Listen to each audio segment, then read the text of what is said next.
While she's making us live, I was glad to hear, and I told Maglie that I was not surprised to learn that you're a FAMU Delta.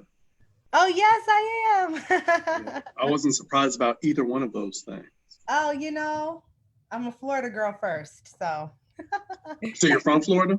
No, actually, I was born in Connecticut. A long way from Florida. Yeah, and then I went to Florida. So I'm one of those people that likes to say that I live in multiple places because I do. Gotcha. But Florida is where I claim just because I grew up there. So Florida's it. Right now, I'm actually in Washington, D.C. So I'm just going to actually get us started and roll into the lesson. Hi, All right. everyone. Thank you for joining us today, Wednesday, August 12th. We are 10 days away from my birthday. So, in case you were wondering, you have 10 days. Today, in our Email Marketing 101 class, we are going to really dive into audience because I want to make sure that everyone is aware that our audience is one of the most important parts of not only our email marketing strategy, but also our life strategy. Is it safe to say that? All right. Oh my gosh, please let me know. Okay, I think I got it. I have been practicing from last week. Okay, so the schedule for class today, we're going to do our quick introduction, and then I have another moment that I kind of intentionally offset in this list called a mindfulness moment. I just want to take a little bit of time to be a little mindful for about 5 minutes, and then we're going to get into the lesson. We have a quick coffee break, the second lesson, closing remarks, questions, and then class will be dismissed. Just a reminder for anyone that's joining us this week that wasn't here last week or just doesn't know what you stumbled upon, $1 million strategy is happening here. So we are going to be talking about email marketing in general and how you can build your marketing strategy based on how I walk through the digital ways that we can kind of get some things running. This course is an introductory level course, so you do not need any marketing experience to learn with us today. This class is supposed to influence and explain how email marketing and your communication about your business, your brand, your organization, um, and how your customer and their communication work to enhance your data. It will be a 4 hour course. This is hour 2 of coursework, but I do recommend that you take an hour after coursework to just focus and do a little bit of homework. What's a class without homework, right? But luckily, I'm the really cool teacher that just wants to see you do better. So you're not going to get a grade, but it's your choice if you do it. So, just a little about me. I'm Dominique Bercy. I'm a nationally ranked speaker, marketer, and HR strategist. I want to help businesses use data to talk to their customers better. My experience is very varied, but these are all of the job titles that I have had. So, fundraiser and event planner, I'm a real estate investor, I've been a restaurant manager, I've been a nonprofit marketer. Right now, I'm a lifestyle writer, publisher, and I'm going to add teacher because I think I have found my calling. So before we get into this amazing statistic, I want to do our quick mindfulness moment. And I want to take a little bit of time to, first of all, tell you that you being here today is a really big step in the right direction. And I was talking to a client this weekend, and we were really deep in some marketing strategy, and they were really overwhelmed. And I had to tell them to take a pause and go get a sip of water, go get a snack, go fill your belly. And I understand that that seems like it's like, oh, funny, why are we taking this moment? But I think it's very important, especially during a pandemic, to give yourself 5 minutes to adjust your shirt, to put your lipstick on, to take a sip of water, to take a breath, and to be grateful for where we are, to acknowledge that you have come a long way. This is the beginning, the middle, the end, all at once, and we're going to get through it. And I want you to know that marketing is stressful. I'm not going to be cute. To be honest, I am somebody who has been through the marketing machine in Washington, D.C. So I'm sure you can imagine what that is like. I went in, I dove into the pool head first. I wanted to learn everything that I could.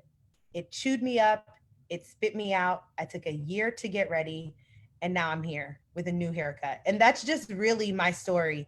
And I think it's important, number one, to share that with you because I want you to know me. I want you to understand me. I want you to get where I'm coming from so that when I'm getting into the lesson, we're ready, right? Because I understand that we are all nervous and we all get stage fright. And sometimes we have to get on stage with our headband because this is what Black women do to lay their edges down. And I wanted to keep my headband on because this is a part of embracing diversity, understanding who you're talking to and what they represent and what they do every day to show up to work.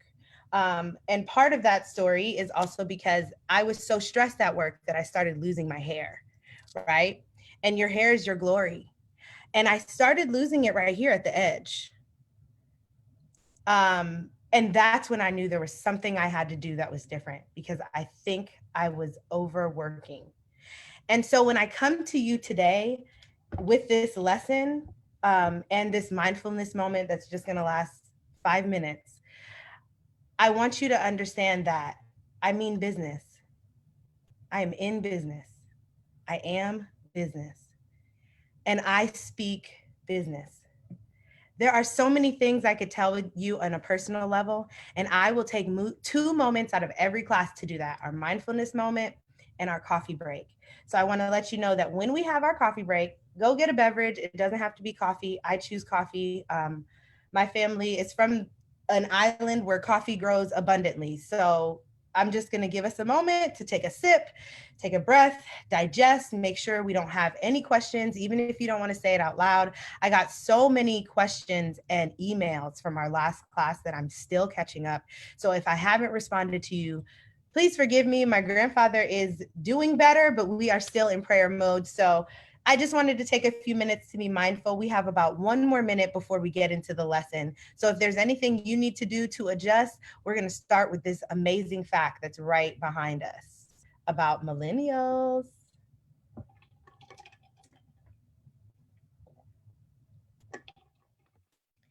And I can't wait to show you guys my coffee.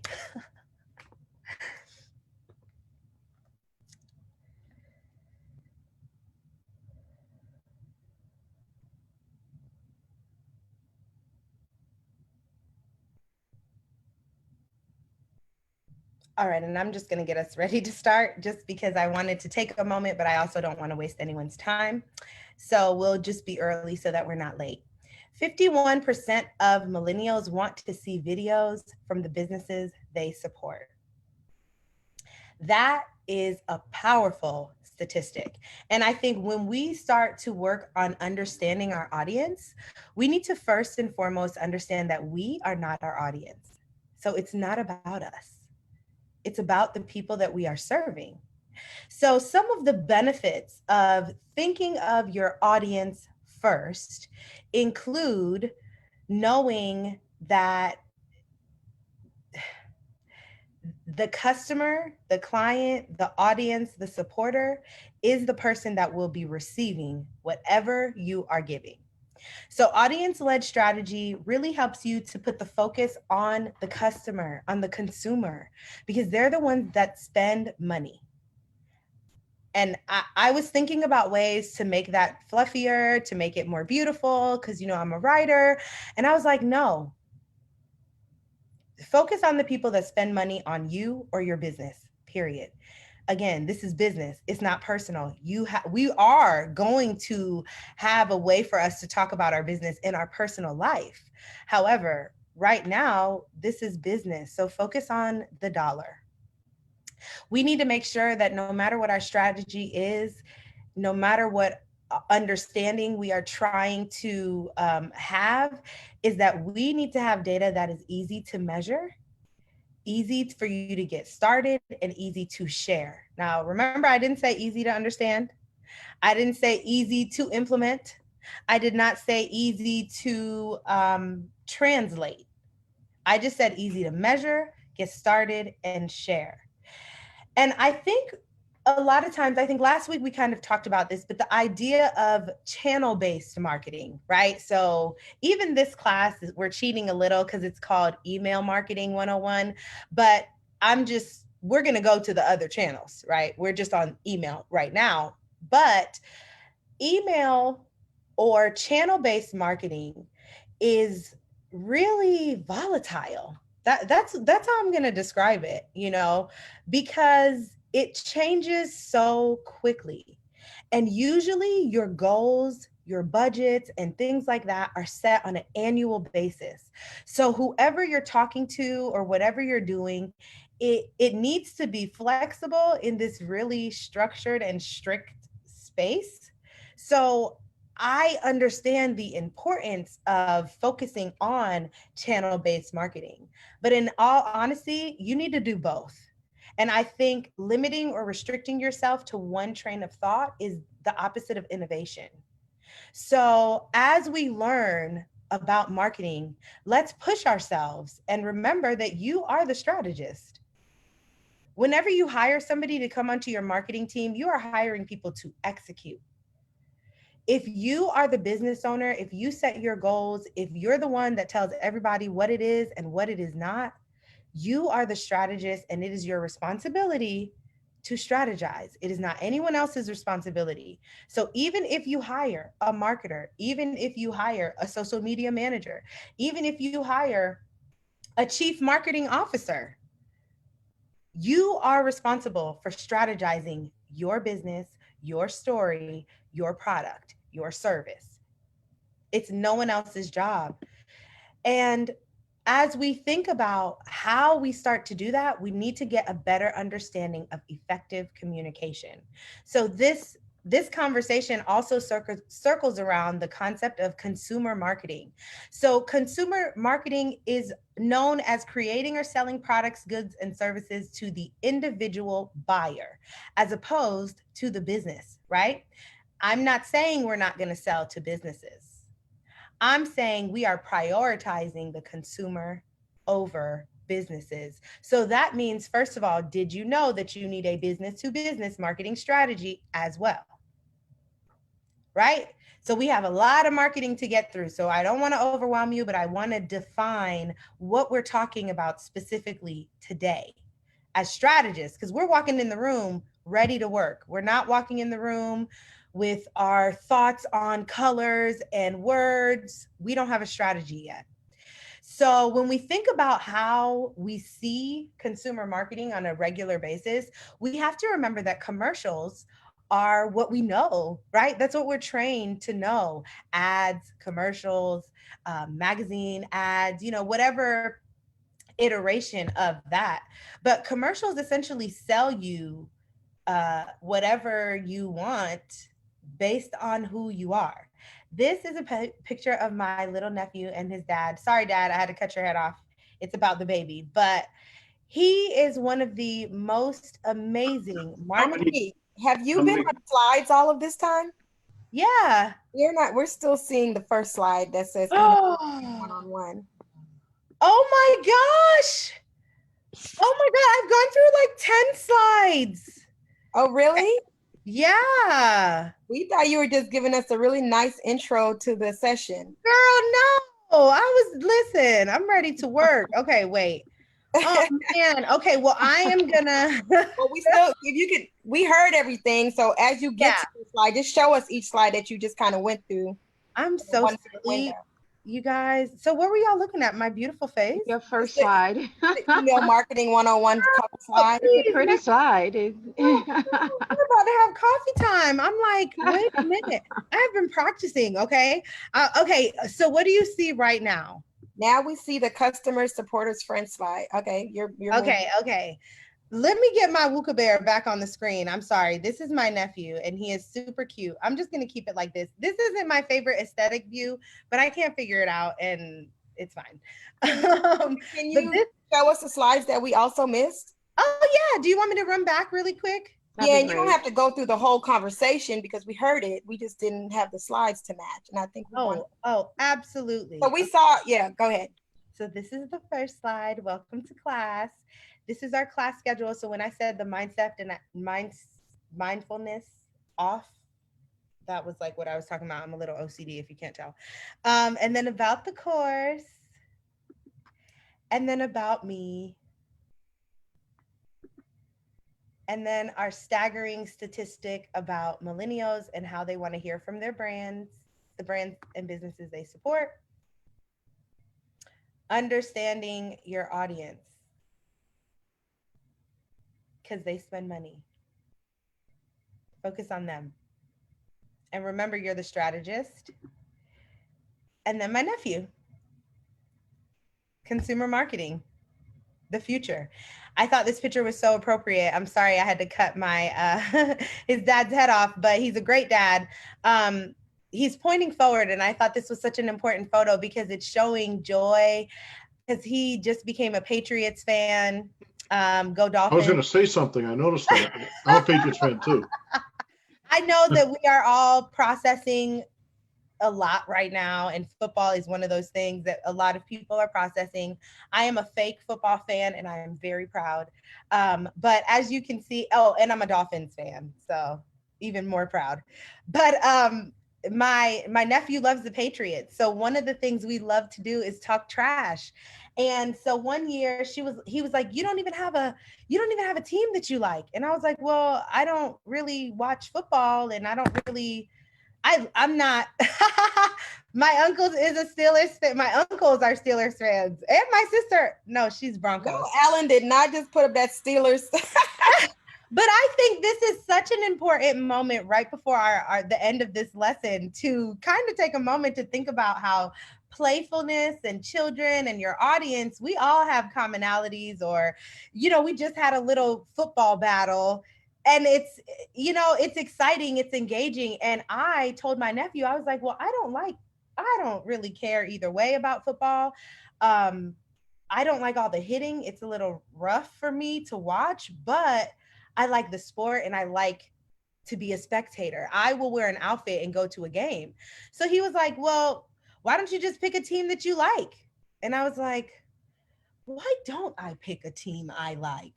So then it was between the Washington team, I think is the new name, or the Miami Dolphins, because those are my two favorite US cities. Well, two of my favorite US cities. And I grew up not too far from Miami. So 305 if you live. All right. We are actually a little ahead of schedule. So since we had that moment of the slides, does anyone want me to go back to a certain moment in our lesson for a minute or two before we get into coffee break, next lesson, or do we just have any questions? I would like for you to go 2 slides for that, not the one that we were just on with the football, but yeah, I want to read that one. Sure. I don't know if anybody else have another request, but if you can just stay on that a moment. Yeah, and I'll talk it through too, just okay. Because so when we talk about understanding your audience and leading with them, I want you to get into the mindset of knowing that your strategy needs to be focused on the dollars, period. It doesn't matter what industry, it doesn't matter what you call yourself, it doesn't matter. Focus on who is giving you money and figure out how you can solve whatever you solve for them. Make sure that you can measure what you're solving easily. Make sure that you can get started today, and make sure that you are setting yourself up to share what you have learned from your audience, because that information is what fuels your strategy, your business, your dollars. So we also took a moment to talk about audience-based marketing based on a segment of your audience, the consumer, because that's part of your audience, versus channel marketing or platform marketing or whatever you want to call it, even email marketing. It is not about the email. It's not about the channel all the time. In this lesson, we're talking about focusing on the people spending money before you focus on how you tell them what you're telling them. So if you think in the sense of the way you spend, or making your plan based on the people that have already paid you, And then layering that plan on top of how you're going to tell them what you want to say, what you are solving for is strategy. That's the strategy. So I think last week I was saying a lot of people come to me and they're ready. They think they're ready for step 2. And I'm like, okay, so who are you and what are you saying? I can't hear you. So I want everyone to understand that we need to understand who we're talking to, what we're saying, what we're trying to convey, and then we hit them with the sale, right? Because if we're courting our audience, if we're dating our audience, we need to warm them up. So speaking of getting warmed up, I have a moment for a coffee break. If anyone, or unless we have other questions. Obviously, I'm really excited about this coffee break. So focus on the money. What does that mean? Okay. Focus on the dollar. Like focus on the numbers, focus on the money. So Alan, can I actually dig a little deeper with you? Because I need to know, what do you mean? What do I mean? So I think that was Michael. Or I'm sorry, Michael. I'm sorry. Thank you. Thank you. Yes. For example, we are doing something and we have an essential product, and you said focus on the money. I said focus on the dollar. Pardon me? I want to clarify, if I said focus on the money, I meant focus on the dollar. And there is a difference. And Okay. Okay. Tell me what focus on the dollar mean, because we asking the people to pay $15. Okay. You know. Yes. How did you come up with that amount? That's what it is. We need that amount. So it's a fixed cost. Yes. Yes. Now, who are you talking to? These are the potential users of the program that we have. And did you ask them how they felt about paying $15 for your program? I did not. Something that I picked that I thought was fair. And I think what I mean is taking the time to think about what they think is fair. I didn't say that that means that you change your price. I said just take the time to ask. So it doesn't mean that you need to change your price, because you set your price and it's fixed. And I'm proud of you for having a fixed price. You should. You know the value of your product. Somebody else, they're trying to understand your story to see if they think it's what you think is valuable. So just like in conversation, just like in courting, you have your boundaries. So you have set your price. All you can do is hope that somebody accepts it, right? Yes. But I think you can do more. I think you can say, hey, what do you think about $15? You like $15? Okay. What do you think if we said, okay, well, this time you get $15, it's $15, but next time, because we're going to add XYZ 1, 2, 3, that doesn't cost anything to make or do or say, or it doesn't cost anything, whatever that thing is. Some additional value. Right. And we're going to add it on. What if I added an additional value, and instead of 15, I said 35? Oh no, that's just too much. Okay, well, what if I said 25? So what I'm saying is you have to find a way to talk to your customer and allow them to talk to you. So I'm not telling you to be flexible about your or to change your money. I hadn't thought of that, to add some additional value that I may be able to add in for the $15 too, as an incentive and motivation for the person to buy. Thank you. Look at those words: incentive, motivation. Yes. Even you sound less defensive. Do you understand? Yes. Yes. We are courting our customers. And I know whatever you have is as valuable as you believe it is. But that doesn't mean anything to me, because I need to assess the value, not you. And I think sometimes as business owners, sometimes as people that are doing all the work, I mean all the work, you are so defensive about your work. You are defensive about your business. You have to be, but not to the people that are giving you money. You just have to have boundaries. And so I think we need to understand that it's not about us. It's not about the $15 you think you deserve. It's not. You are a problem solver for somebody Right. else. That's right. Yes. So I think it's great to have these conversations and talk about money and challenge your prices. You should challenge your prices. That's right. And the value should be in excess of the price, I would say. Thank you. Absolutely. Absolutely. Thank you for that question. Yes. Dominique, I want to jump in and say we're not sure why we just realized that the chat is disabled, and I don't think that's a setting we can fix while we're on the Zoom. So Okay. if anyone have a question, please feel free to unmute yourself and ask the question. I know sometimes a few of you are not in a position to speak, but you can chat based on your environment. So we apologize about that inconvenience today. I didn't realize it until Alan brought it to my attention, but we'll figure out why that's happening and let you know if that changes. But I just wanted people to know they can unmute themselves like Michael did to ask a question. I did. And I'm just gonna get my coffee going. We can take more questions. I'm listening and I'm able to answer, but I have a French press, so I'm just gonna press my coffee and have my cup. Wait a minute. You're doing coffee right in front of you in a French press? Yes. You're so fancy.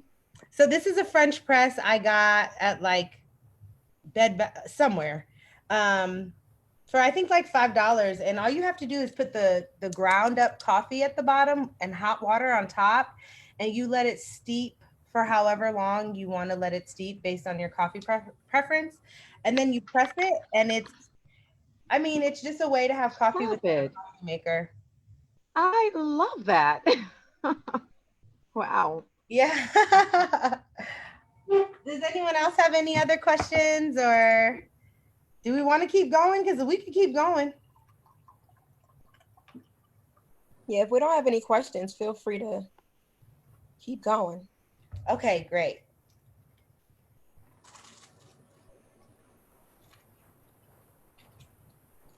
Oh, I do have something I wanted to talk about quickly. It's an innovation tip. I want to take a moment in our chats, our little breaks, to give a little bit of innovation. I know the French press, I guess, could technically count as one, but I wanted to talk about an innovation tip for being a business owner.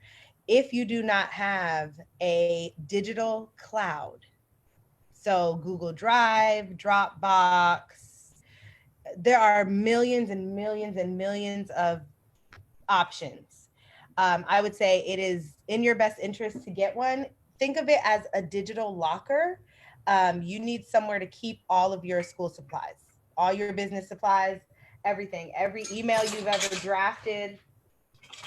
Because sometimes, to be honest, I will start writing my emails in a Word doc or a Google Doc or whatever, because I need to, type and write.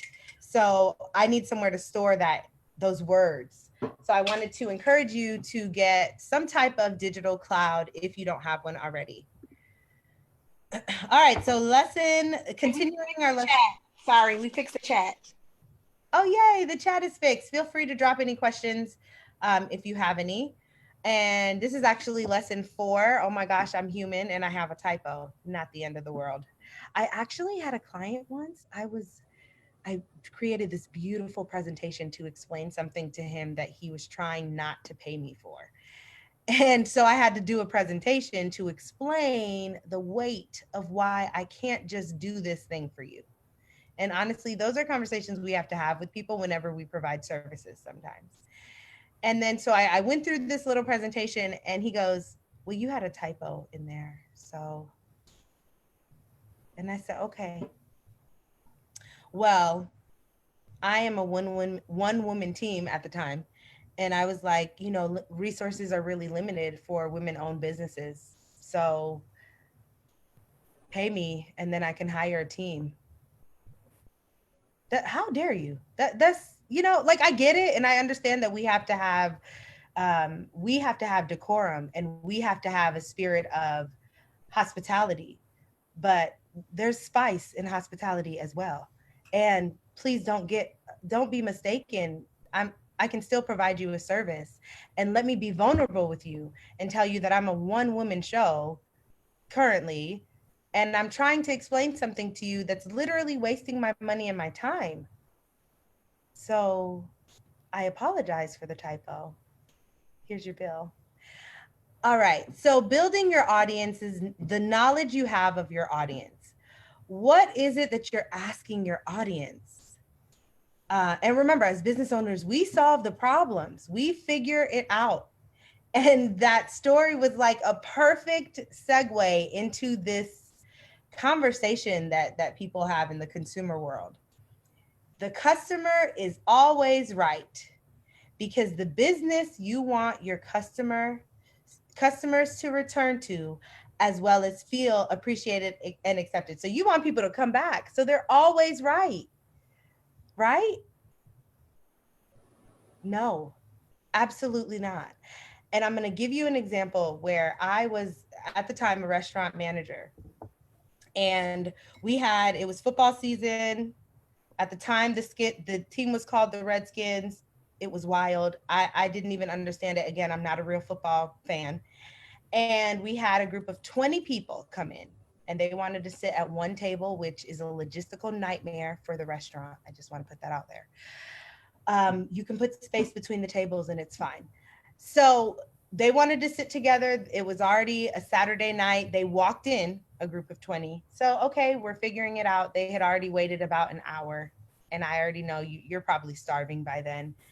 Long story short, we sit them down, they're drinking, they're having a good time. One of their guests gets a little too drunk and goes to the bar and starts cursing at my bartender. You bleep, bleep, bleep, 1, 2, 3, calling her everything but the child of God that she is. I took my 5'2" self and walked over to this man that was 6'5", and I said, "Excuse me, sir, you can leave right now." In my peripheral, I see my servers bringing out 5 trays of food.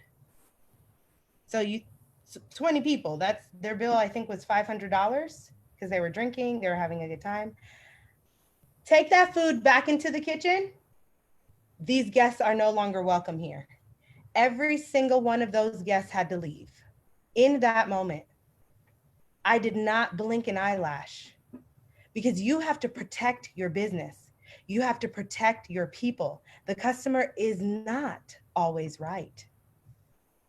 So let's go back. Let's dive deeper into that. The customer isn't always right, simply because they don't always have an understanding of the lengths that you're able to make, like the lengths you have to go to make them happy. Because at the end of the day, that customer was upset because he felt like what was the drink? Sunset something. It was like pina colada at the bottom and strawberry at the top. He felt like it wasn't strong enough. He sent it back 4 times. Why doesn't this B understand that this drink needs? Clutch my pearls. Sir, you need to leave.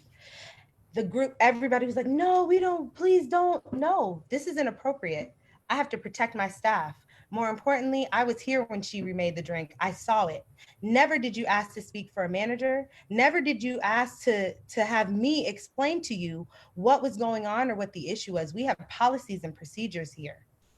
And one of them is that we have 0 tolerance for harassment or disrespect. So they left. And I had to email corporate and I had to deal with what I had to deal with. But I tell people that story every time I talk about the customer being always right. Because even though our audience is going to help us strategize, and even though we want them to come back, they cannot always be right. Because our policies that we put into place are not for customers to always know offhand. So that means we need to be able to assist them and enhance our system so that they understand our customer service experience. So when we think about our audience, not only do we need to think about building up who we're going to talk to, what we're going to say, where we're going to say it, we also need to figure out what we're going to do when they don't like it or when they do. Because we deserve to know what people think. and how they're feeling and what they want to see more of.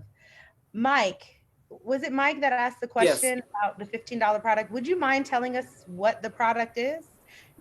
Yes, we are working on a nationwide housing program that enables every desiring person in the country, all 3,142 counties, to get a house in addition to a good running car, truck, van, or SUV with no rent, mortgage, car payments, or debt to pay. And $15 is just to get into the Doc One and get an account so that we can take step 2 and get everyone enrolled and go through that 18-month process so that they can go shopping for their houses and personal transportation. Did I hear you correctly? Is there some way you can share that with us? I mean, I think I need a house and a car and whatever else you were saying. Wow.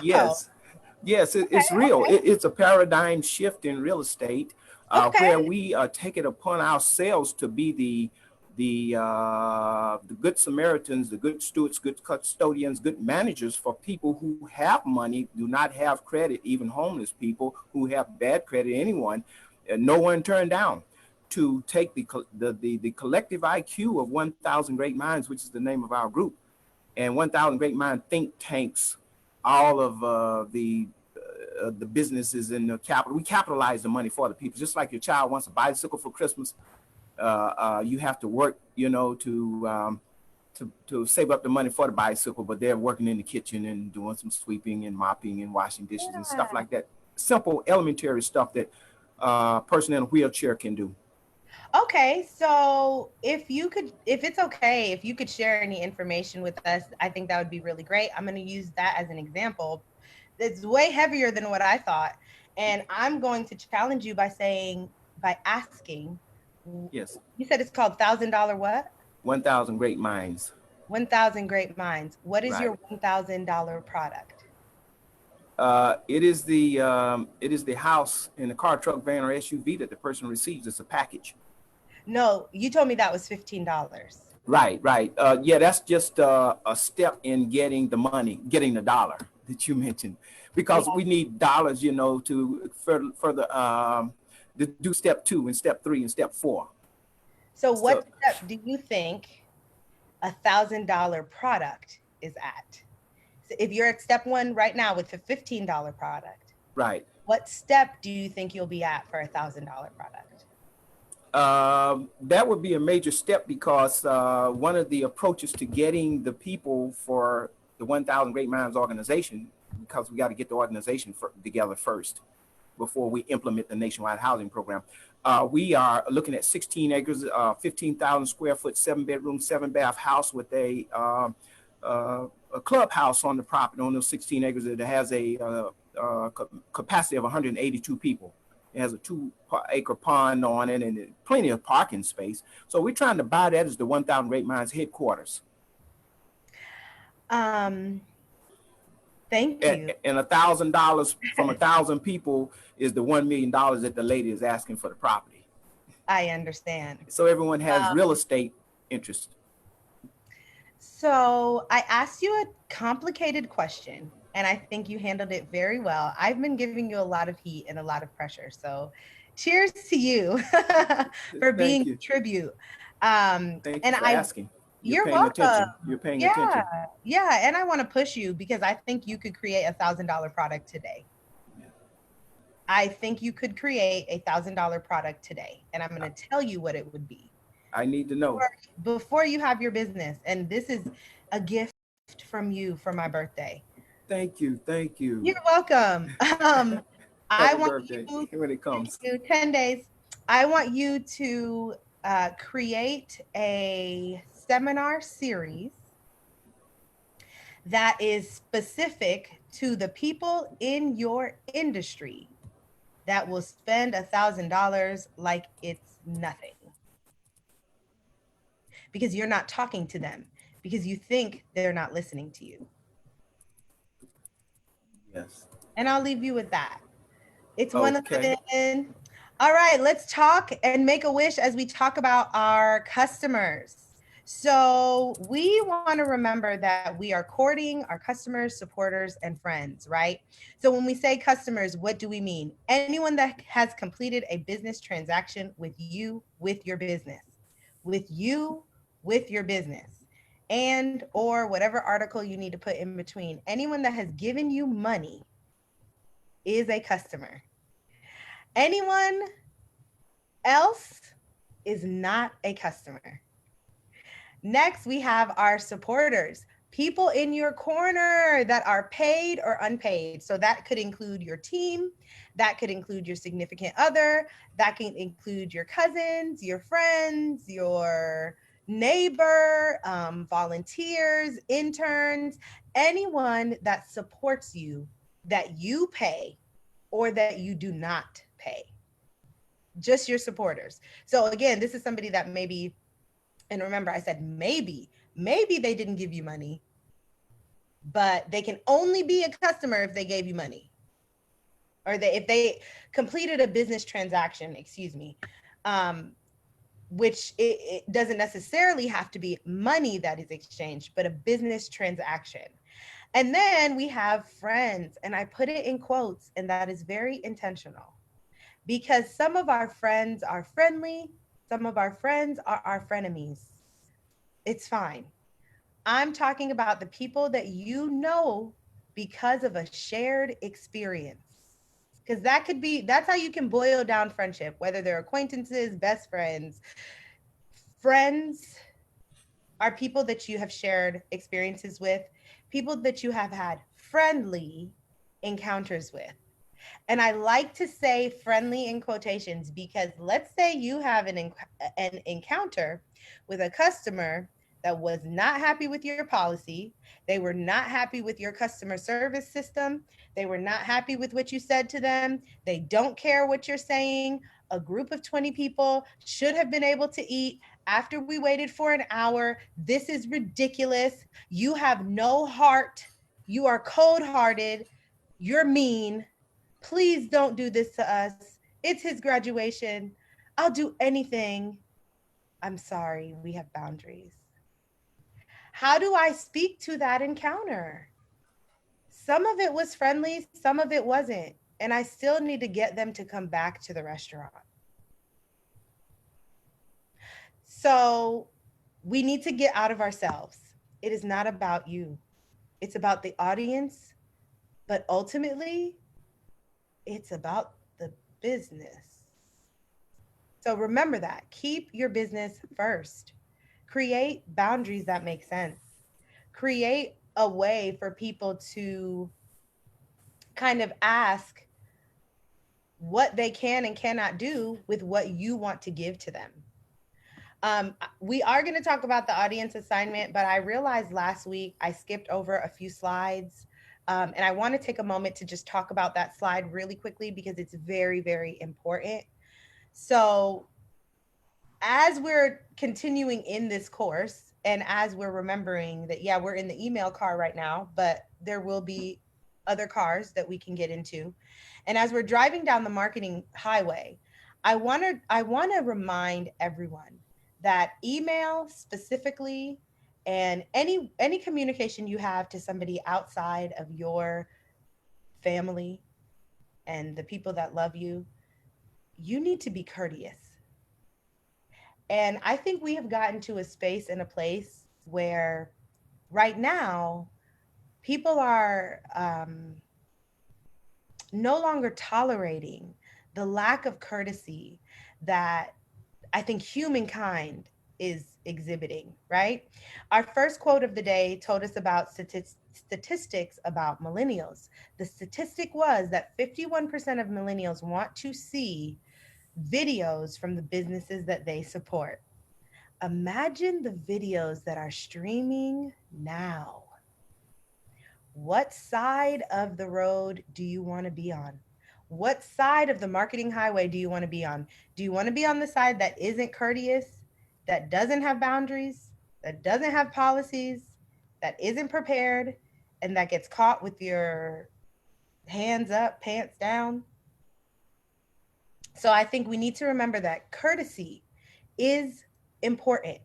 So we need to find the technology and the platforms that allow us to get the permission we need to talk to the people we want to talk to. I think it also is very important to have a goal or a call to action. So a lot of times you'll hear me refer to it as a CTA, call to action. What is the goal of this message, right? If we have an email, every email should have a goal. What do you want people to do? Do you want them to read it and say, oh, wow, that story that Dominique shared was kind of scary. I wonder how she handled 20 people, kind of challenging her at once. Ooh, I want to learn more. Click here to learn more. Or, oh my God, she shared this story during class and it was a little raunchy. We didn't need to know all of that about her. I just came here to learn about marketing. I did not come here to learn about the teacher. You're here. This is what is being served. Thank you so much for coming. Here's your bill. You want to be able to share the benefits of what you're doing, who you are, and how you're impacting the community. That beautiful example that Mike gave us about why he's doing what he's doing, that needs to be an email campaign, period. If we could take a snippet of your recording and send it back to you so you can know what you said, so you can make sure you can write it and get it spell checked because people will judge you, do that, because you need to put that into an email, and that needs to be your welcome email series. And everyone else that heard what he did, take the snippet, do it for yourself. Stand in the mirror, practice like you're in high school and you're grounded because Corona has you inside. Look in the mirror and say, I am Dominique Bercy, and I know exactly who I am and what I'm doing. I know my value. This is why I'm doing it. This is how much it's going to cost. Right. Support me or not. Right. Either way, when you talk about me, make sure you use the hashtag, make sure you tag, make sure you email, tell me to my face, because it could be an opportunity for me to grow, to learn, to change, or to laugh with Marlene and say, Marlene, you remember those glasses and the dress I was talking about, girl? When I tell you I've seen so many yellow dresses in the last week, I was like, I need to take screenshots of these and just laugh and send them to Marlene because, girl, look at what these yellow dresses did. Sometimes we need those moments, and you shouldn't be ashamed. It's just not for everyone. Know your audience. Whatever you're giving, whatever the incentive is, make it clear, make it enticing, and don't be afraid to promote it. Stop. And I had to have this conversation with myself today. I'm not lying to you. I had to really be like, stop being afraid of promoting these talents you have. Stop. Like, you worked, you went to college, you studied. You shouldn't have jitters talking to your class. You're giving them valuable information. And sometimes we need to be real with ourselves and just have a pep talk. Take 5 minutes, take a mindful moment. All email service providers, almost all, will give you the option to create what is called an autoresponder. And if you're fancy, you might have an autoresponder sequence. It is imperative that you take advantage of that, period. If you think you don't know what you want to say to people in an automated way, then you enjoy giving your time away. Because there is a message that your business, your brand, you have that you don't want to say 100 times to everyone that comes to you, really. When I was creating the deck for this class, I copied and pasted a lot of slides because a lot of the stuff is the same. Why would I retype it? I don't have time for that. So think about automation as a way to save time and go back to having moments with your family and friends that you really enjoy and not being stuck to your business because you're too scared to innovate. If your call to action is strong, if your follow-up is consistent, and if you can, then you can count on a positive campaign. That is guaranteed. I would put any amount of money on that. If your call to action is strong and your follow-up is consistent, you can count on a positive campaign. What does positive campaign mean? Money, awareness, growth, criticism, right? People say new level, new devil. Yeah, when people see what you're doing, they're going to have things to say. They're going to try to stop you. They're going to tell you nobody wants that. We don't want to hear about that. Nobody's going to pay $15 for that. Oh my God, that's so much. They're not your supporter, but they are your friend. So remember that you'll have to have a little bit more compassion when you explain things to them. Maybe your automated sequence can be something along the lines of, I know you said that nobody wants this, but I wanted to tell you that last week I told 7 people that I do this and 20 of them showed up to the next class. So I know that you thought that this is something that people don't want, but I want you to know that it's actually going really well. And I want to extend an invitation for you to join. Even if you can't join, let somebody in your network know that it's happening, because I think this is really valuable information and I respect your opinion, but it's your opinion. So now let's talk about our audience assignment. Our audience assignment. This week, we are taking time to know our audience. Everyone on this call, everyone in this class has an audience. No matter where you are in your business plan, in your whatever you want to call it, you have an audience. This week, I am taking a look. I'm actually doing this class with you, to be honest, because I've been healing for the last year, and my clients are asking me for more and more. So I kind of needed a refresher. So I will be doing my own audience assessment as well. And I'm going to start off our class next week with a data-driven analysis. And I am saying that because I need your help to keep me accountable. And so I think it'll also be a really great way to talk about testing, which is our next, I think it is testing. Yeah, I think we're going there next. So I'll be able to kind of have something to show you.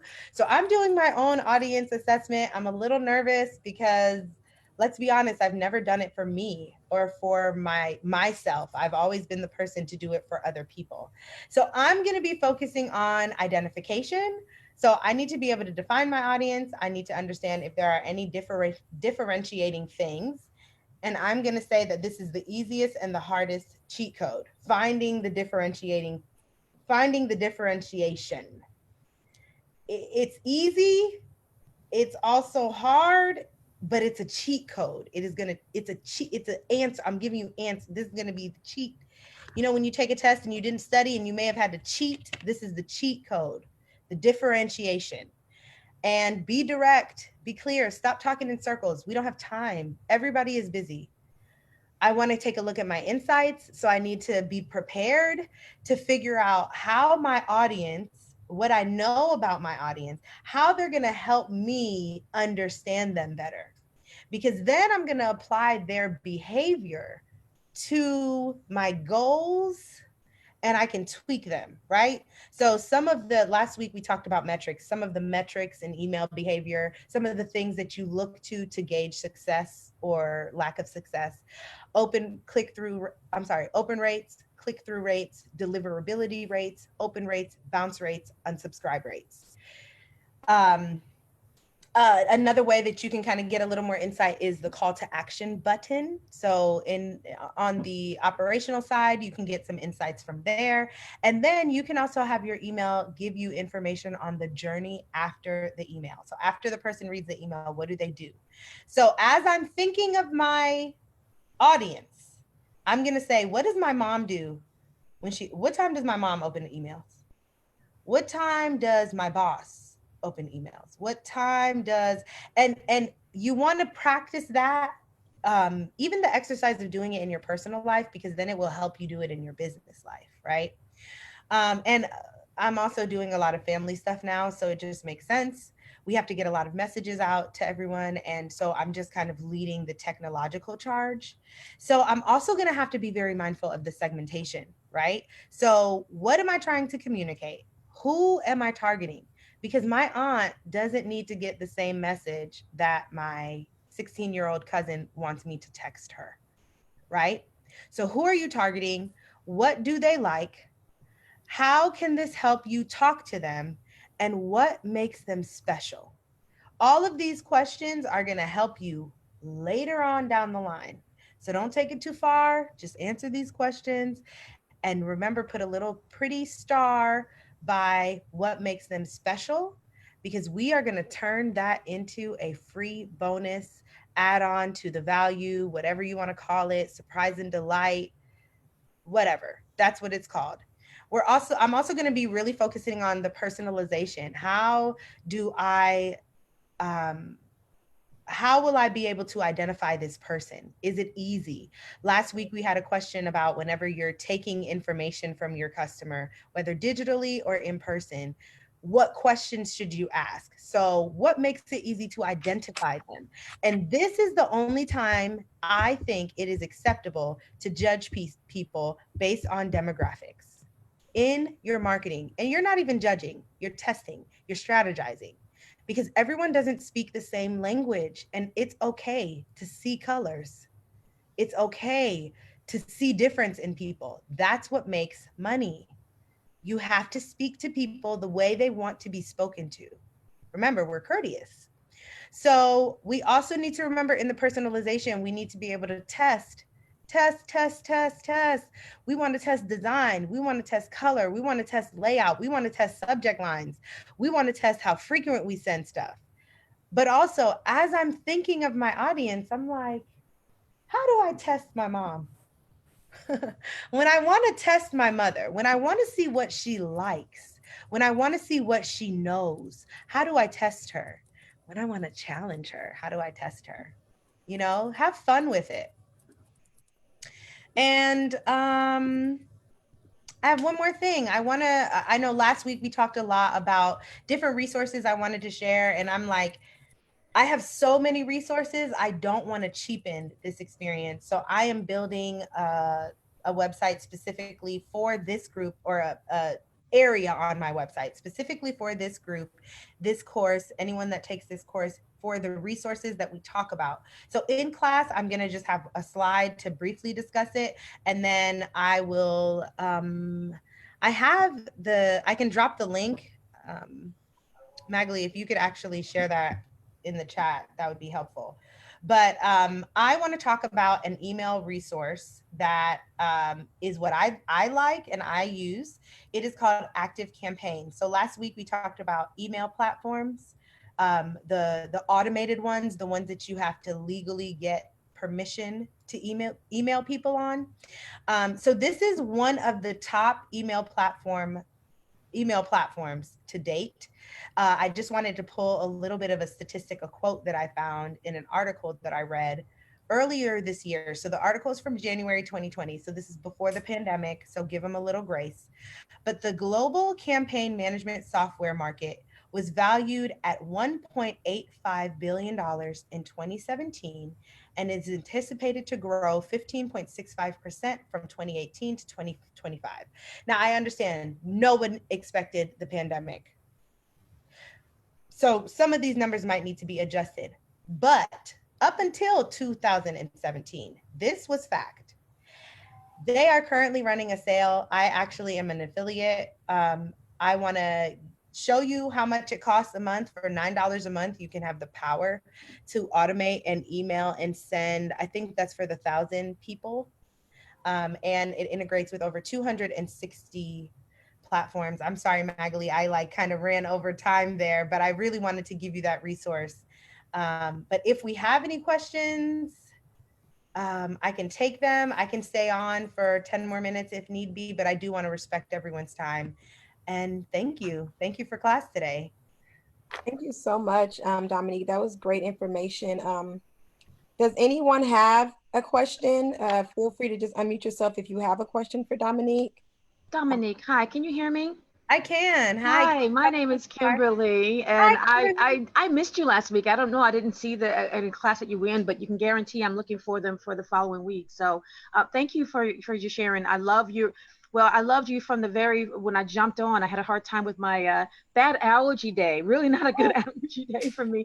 But when I jumped on, I fell in love with you immediately when you were talking about our Black girl issues with, you know, I mean, I'm just feeling your wrist, just being honest. And I, I love the honesty and the way you Yeah. feel authentic. So thank you so much. Oh my Question gosh, for I you. appreciate Yeah, that. absolutely. Absolutely. Are you going to share, are you by any chance sharing the slides? So I will share, I'm going to build something so that you can get access to not only the slides, but the slides, some resources, and a few other things that as I speak to everyone, I think would be helpful. So That's I'm going to create, I'm still in the middle of building it. So please, you know, give me a little break. It's also my birthday. All but right. before the class is over, you will absolutely have access to every single thing that we talk about here. That's awesome. That helps me a lot. I'm probably, I think Alan might be able to test. I think I've shared before. I'm a huge note taker, and so sometimes I'll, to my own fault, I might be taking notes so heavily that I miss something. So having the slides would be, or something access to would be really helpful. So I appreciate you so much. We're not sending any slides to somebody who has an H in her name, Kimberly. No, you didn't. Oh, Yeah. you see what you see? This is and this is, and I got to deal with him tomorrow. He That's has the thing. He has two H's. I got two H's. That's what I'm saying. I'm saying in the name Kimberly. No. I've never seen Kimberly with an H in it, but I'm really Nope. glad to know her. And she's awesome, but she doesn't get any slides because she's not showing her video. All these times, I told you. in these virtual First of all, calls, Alan, I have hold never on, seen Alan. anything but her Hold picture. on, Alan. Hold on, Alan. Because Kimberly is not expected to be on the screen because you want her to be on the screen. I do. I want her. Look, she's been to at least 4 or 5 of our events. I need to see her live. We love seeing you live. So When I got on here, I was freezing cold, you guys, and I had my robe on, which I don't. I'm dressed. I'm fully dressed. I promise you. My eyes were bloodshot red and watery. I'm like, oh dear God, my video just came up, and I immediately. So you said you're going to join us tomorrow. So I told you my expectation. I already know. Oh my gosh, I'm Also, like. Let me jump in here, guys. Just to kind of get us refocused really quickly. I'm sorry. No, it's fine. Kimberly, first I want to apologize. I've been spelling your name wrong in the chat the entire time, so I do apologize about that. I do see there's another question. Kimberly, did you have another question? No, ma'am. You're good. Thank you so much, and I'm muting. Thank you, guys. No problem. Thank you. I do have a comment about that, but I'll wait until the other question, just out of respect for people's time. So, Latoya, your hand was raised. Did you have a question? Yes, ma'am, I do. Okay. Hey, Dominique, thank you so much. I'm excited to be part of this little cohort. This is pretty cool. Hi, so thank you. Hey, so I had a question. So I'm a virtual assistant. I focus on social media management, and I've been and I run a group for. Oh gosh, that's probably my husband. Sorry, let me get him off. I run a group for new and aspiring virtual assistants. So we're talking about email marketing right now because nobody does it, and we all know that we need to, you know. And so, and I'm learning, but I'm trying my best just to teach them. That's why I'm at this class so I can be able to help these guys. So my question is, as a social media manager, what do you recommend, like a good freebie? Because everybody does the content calendars, and I just feel like this is kind of played out. And my clients, they want me to solve their problem. They don't want a content calendar. What do you think is a good freebie that I could offer people? I think you need to stop trying to offer people a freebie as the focus. The freebie is the appetizer. When you go to the mall and the lady is handing out those little chicken on a sticks, which we probably can't even do anymore because they don't tell you how much the meals cost. They bring you in with something free and then they tell you can order more. So I think you need to understand that your clients want you to do the work. They have to pay for that. And it's fine. So it sounds like you need help developing some type of pricing structure for what your clients need in addition to what you're already offering them. So I'm really going to ask you to please reach out to me, schedule a time, give yourself the dignity and the honor of talking to an expert about it, because I can't answer it fully and completely in this moment, other than saying, do whatever your clients need. Just put $1 on it and add tax. So don't provide some type of free or whatever lead magnet for them to get on my list. Don't do that. Let me jump in. Why do you need to do that? Why do you think you need to do that? But I didn't say that. I didn't say, don't do anything free. I said, stop focusing on the free. Who cares? Okay. It's free. Okay. What are you charging people for? Like whatever they're, and again, we have to, this is one of those things where it's way more than whatever you're asking, because I'm hearing a block. Okay. You're not getting what I'm saying to you. Okay. It's not that they don't get the free thing. When you go to the mall and they give you that chicken on a stick, are you aware that it's a piece of a chicken thigh? The chicken thigh is the cheapest cut of meat on the chicken. Mm-hmm. They dice it, they season it, it's delicious. The scoop that they give you probably costs them about 50 cents. And they give out those 10 pieces of chicken. It costs them 50 cents. It's basically free. They are not worried about that plate. I want you to stop worrying about that plate. Figure out what's on the plate, make sure it looks good, make sure you have your best, friendliest person giving it away, your lead magnet. Okay. And what happens once they come in the door? Because you're still at the front of the door, and we need to meet you where we pay. Awesome. Thank you. You're welcome. Dominique, you mentioned a link earlier that you wanted me to drop in the chat. I'm not sure what link you're referring to. I was going to text it to you, but I can actually drop it in the chat now that I'm not sharing the screen. I'm sorry. It's just like sometimes technology, I need like multiple devices, and I'm not ashamed. Fine. And this is for both Kimberly and Latoya. I think this answers both of your question. Kimberly, the presentations and the site that Dominique is talking about, it wasn't Hustle's intention to have that sent out until the end of the series. Okay. If there's something you need like immediately before the end of the series, you can reach out to Hustle, and we're happy to get the presentation itself to you before the end of the series. Awesome. But if it's not something that you need immediately, that site within her site that she's building specifically for our group, it will have all of the presentations and all of the additional supplement resources that Dominique is wanting to share with you all. But that won't be available until the end of the series this month. That's great. Thank you. Mm-hmm. I wanted to make that clear. Are there any questions? I know we're a little past time, and so appreciative that so many of you are still here. So yeah. This is a good sign, right? Kimberly, don't hop off because I got to respond to what you said. But any other questions? Yes, Dominique, suppose I don't have but 250 emails to send out. Should I ask some of my friends to give me an additional 250 so I can mail out 1,000? I don't understand your question. What do you mean, suppose I don't have 250 emails to send out? I only have 250 email addresses to email to. Okay. So you mentioned in front of that 250. How many people have 250 people to email? Raise your hand.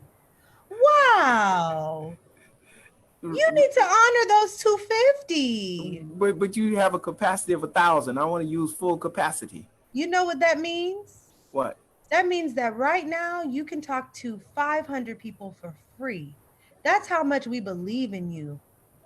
Like Active Campaign, I believe you can, I believe there's a 14-day free trial, and I believe it's for 500 people on your email list, and it's so beautiful and easy integrated. It'll walk you through step by step, and you could email your 250 people in a beautiful way. And then once your list grows, once you develop your system, your list will grow, and then you'll need to upgrade. So you won't be able to communicate to your 500 people anymore, because you're going to follow what Dominique tells you, and you're going to have 1,000 people before the end of the year. Okay, and that's great. That's where we're going. Yeah, you'll be able to grow it, but that 250 has been loyal to you. Thank you. Thank you. You're welcome. All right, I got the link. I'm going to drop it in the chat right now. Marlene has a question asking about registering for the series. Do you have to do it each week? Yes, just so that it sends you the link to the Zoom itself, Marlene. And I heard somebody say that they didn't know about the session last week. So I'll be sure to drop the registration link in the chat in just a moment so that you all can register for all of them at once, so you don't have to think about it again. So I'll do that in just a second. And a tip to know what's going on the next week, we have a newsletter that you can sign up for an email newsletter because we believe in email marketing. You can sign up through our website. Also, if you prefer not to get an additional email to you, follow Small Business Center at Foresight Tech on Facebook, and that newsletter is sent to that page every week, so you can be notified when it arrives. And just heads up, it's every Thursday at roughly 2:00. And Magali, just so you know, I just text you the link because I don't know why I can't drop it in the chat, but if you could drop it in the chat. And the link that Magali is dropping in the chat right now is for Active Campaign. It's for the email platform, not for the resources. Okay, the resources will come at the end of the course. And if there's anything you need now, send me an email. I'll drop my email in here. Again, like I said, I got so many messages last week. I'm still working through them. So I will respond to every single email. Just give me a little bit of grace and a little bit of time. And yeah, I think that's all that I have. Any other questions? I will drop both links in the chat. I know some people have left. I'll drop those in just a second. And I put the wrong email. I'm sorry. I'm fixing it now. I do want to say, while you're waiting for me to drop that in the chat, I wanted to share something I did not get to share in the beginning of the session. Some of you who are familiar with Hustle may know what this is a reference to, and some of you this may be your first time with us, but I did want to go ahead and share who our website deal winners are. And this is the first time some of them are even hearing it, and the public, I haven't sent an email out about it yet. But I wanted to let everybody know that Patrice Jeffries with Teresa's Eats, Marianne Upson with Hope Coach, and Tyreek Tinsley with TNT Cleaning Services are the three businesses that have been selected as the winners for our website deal. So they'll be getting a new website. But in addition to that, we were so impressed with some of the applicants that the website developer has decided that on his end, he's going to honor 3 more of the applicants with the same deal, or with the same price rather, where they would still only be responsible for $150. And those 3 businesses, if they choose to accept his offer, it's Sheridan Watkins with SharePins. The second one is, I'm trying to remember, it has left my mind. I don't know why. It's called Bridging the Gap Services. It's Tina Ogundarian. And there's one more that it really escapes my mind, but those are the winners. I know many of you have been waiting to hear from that, so I did want to let them all know today so that they're not waiting for that response. And I am joining on my phone because the way Dominique texts this to me and I don't have a Mac, I need to get on my phone to copy and paste the link into the chat. So just a second.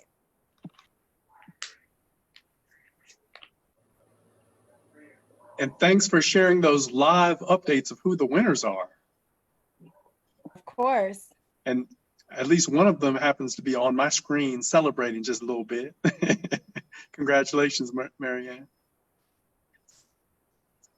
I am so excited. Oh, I'm sorry. Did I interrupt, Magali? I just want to make sure Alan stays on a little bit because I got a couple questions for him. That's fine. And I was gonna just make a quick note about a few things between Alan and Kimberly. I know that was just in jest and funny, but I think there were a few lessons in there. Number one, Kimberly, thank you for giving me that feedback. And I want everyone to know, I really appreciate whatever feedback you have. Like I said, I'm a theater kid. I have tough skin. I'm not afraid to hear feedback. And I really appreciate it. I need it so that I can know how to improve. I knew I was going to share more about myself, my journey, and my story, because I want you to be comfortable with sharing more about yourself, your journey, and your story, because it's part of your business message. Thing number two, the cute back and forth about Kimberly and the H in her name. Kimberly, if you're still on the call, can you let me know how many times do you get an email or do you get a communication and they spell your name incorrectly? Does it happen more often that people spell your name incorrectly or correctly? Oh goodness. I'd say incorrectly. Yeah.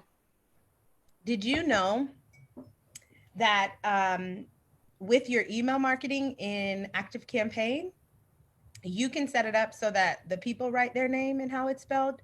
So every time you talk to them, it is based on how they spelled their name. So let's say you're getting an email and they spelled your name incorrectly and you're annoyed. You got to take a second to be like, wait a minute. When I fill things out, I don't spell my name incorrectly. How did they get my email? How did they get my name?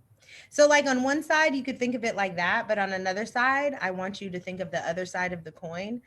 That is important. So when you're doing your opt-in, when you're asking people to give you information about them, you put the responsibility on them. Then you don't have to remember how to spell Kimberly with an H or without it. But you know you can call her by her name, with or without the H. She is still welcome. And she deserves to know how great your business is. So names are important. The honor we put behind them it's very important. And just remember that as you do your business, we are dating 250 people. How are we going to do this? How are we going to date all of the people on our email list? Very interesting you say that. Just yesterday, I had to pick up the laptop that I'm using right now from Best Buy's, repairing it. And the gentleman who was helping me gave me the sheet, my receipt with his name written on it. I said, Harris, I'm seeing that correctly, right? That's one R. He says, yes, I'm from whatever country he's from. And we got into this very brief conversation about how fascinated he looked at me like I was blue with purple stripes because no one had ever paid attention to the fact that his name had a one R in it. And I said, well, if you see my first name, you'll see I pay attention to people's names. It's their identity. I said, and I love your one R. And he just beaming left and right. But I'm very particular about paying attention because people like that. They like that you've noticed their name. But I don't penalize anyone for spelling it wrong. And I'll be honest, my name is Dominique. When you're speaking English and with an American accent, we say Dominique. In French, and what my parents call me and what my family calls me and what my mother calls me when she's upset with me is Dominique. Oh, and when I walk around telling people my name is Dominique, my mother is like, your name is not Dominique, it's Dominique. And I'm like, I know, Mom, but there's such thing as American vernacular. They don't know how to have the French accent. Like, it's okay. I can teach them if they want to know, but I don't have to force them. I don't care what you call me. Pay me. And see, now that you shared that, you will never hear me say Dominique. That's how I am. That's how I am. I will never not say Dominique just because I know that. People are like that. So we have to remember our audience. We are dating our audience. Stop acting like you are so attractive. You are so great. Your business is everything. Cut it out. You don't know what I'm going through. You don't even know me. You don't even spell my name correctly. I am going to stop us there. Thank you everyone so much. So many of you stayed on past the 1:30 and I appreciate that. That just is testament to how amazing Dominique's energy is. And I did drop all of the links in the chat, so be sure to copy and paste those if you need it. And we hope that you join us next week, same time, same place, and we will do our best to stay within our window of time, but we appreciate you all hanging out with us, and we'll see you all next week. Magali. Yes. Magali. Yes. Is Alan still on? Yeah, I'm here. Oh, good. All right, good. Okay, y'all have a good week. See you next week. Thanks, Dominique. Thank you, Dominique. Thank you. Thank you. Au revoir, Dominique. Au revoir. Thank you, Hustle. Thank you. You're very welcome, Marianne. We'll be talking with you soon. Okay. Okay. So what is your question? How can I help you?